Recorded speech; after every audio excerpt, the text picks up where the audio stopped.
External Affairs Minister Dr. S. Jaishankar spoke just a couple of minutes ago. Before he went ahead with the schedule for the day, before we are to witness several powerful visuals of bilateral engagements that will take place on part of the External Affairs Minister, his message was sent out loud and clear, especially focusing on the issue of terrorism. Rishabh is joining us with more details.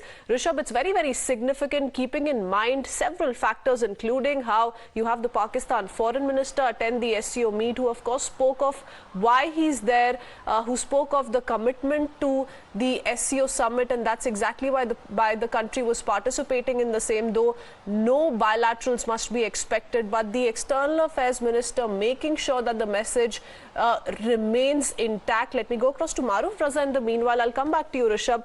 Mr. Maruf Raza, what do you make of the External Affairs Minister sending out this message right at the beginning of the second day of the SCO meeting, at a time where you have the Pakistan Foreign Minister also in attendance?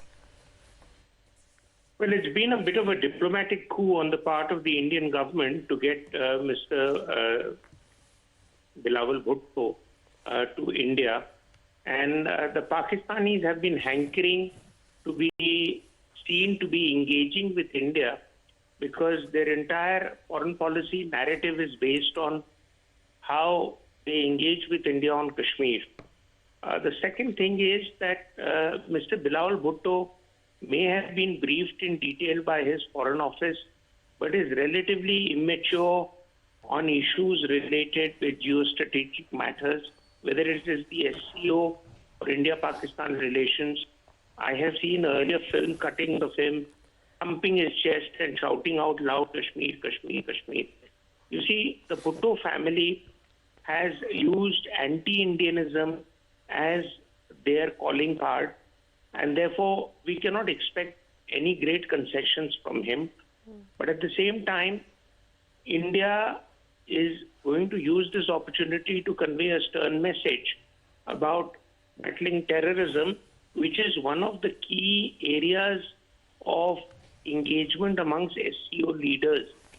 And finding a way forward to counter terrorism, Pakistan will continue to deny it, because Pakistan's entire foreign policy is based on a two-sided approach of using terrorists as friends and policymakers to influence their relationship with India. And finally, and most importantly, the SCO summit is not about India and Pakistan. The SCO summit is about all the countries that make up SCO.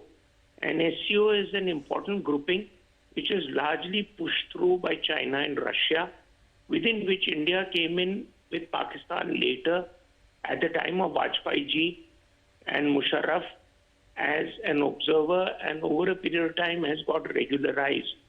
But the SCO itself has miles to go, because there are issues where India has got its foot in the SCO camp, as well in the G20 camp, as well as Quad, as well as its engagement with the United States, Europe, and other countries. So let us not expect too much out of the SCO summit. Okay. Let us be realistic. And I think Mr. Jaishankar giving a firm message to Pakistan is very much in order to convey to Pakistan that we stand firm on getting Pakistan to abandon terrorism as a tool of foreign policy. Absolutely. It's also a message in that sense to all those who have in fact been asking the government on why is it that we do see Pakistan's foreign minister participate in the SCO meet, while Pakistan wants to draw the line and continue to maintain that it's, living up to the SCO charter. Here's how Pakistan also in that sense stands completely exposed. Thank you, Mr. Raza, for speaking to us. Going across to Rishabh once again. Rishabh, yesterday is when we broke down a story and details of the same on the Pakistan propaganda, which is playing out over the G20 event that's to take place later this month in Kashmir. We exposed how Pakistan is peddling several hashtags on Twitter on boycotting the G20 event. Now, wanting to, in that sense, take that moral high ground and say that, look, we're going to oblige by the SCO charter. But here is the External Affairs Minister giving it back in as many words. Definitely. Since Bilawal Bhutto has landed in India, he has been trying to showcase that how Pakistan is not interested in bilaterals with India, but he is only here to be part of SCO, and Pakistan respects SCO Charter. We also had a tweet from Shehbaz Sharif, the Prime Minister of Pakistan, on the same lines that how Pakistan's participation shows Pakistan's commitment toward SCO Charter. But one thing is very clear, India has given it back in the most appropriate language.